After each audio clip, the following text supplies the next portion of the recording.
dito nakarating na kami sa visit ng mga kaklase ko at nag-logbook muna kami at nilagay ko na ang pangalan ko at nakapasok na kami lahat. At dito pinaupo na kami ng aming asesor at binigyan kami ng iisang bond paper at gagawa sana kami ng diagram.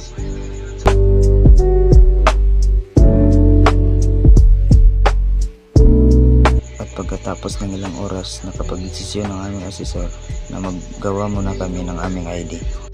At sa oras na to papunta na kami sa aming pagpipicturan.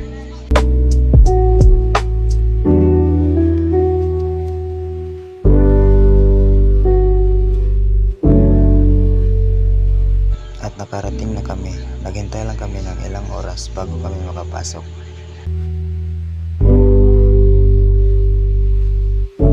At natapos na kami sa picture at dito pinabalik na kami ng aming asesor at pina-assemble kami ng 3-way single pole 3-way.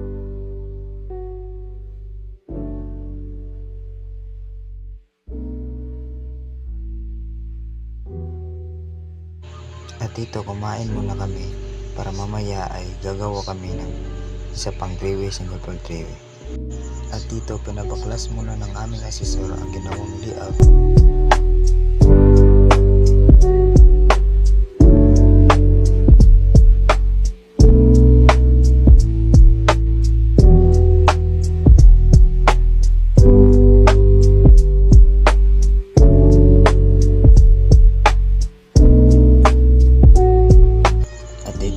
Tapos na naming baklasin ang naka-layout.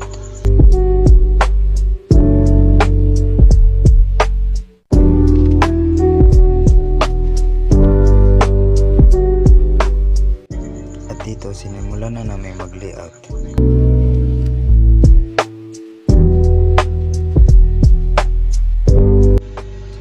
At dito susubukan na ng aking kaklase kung gagana.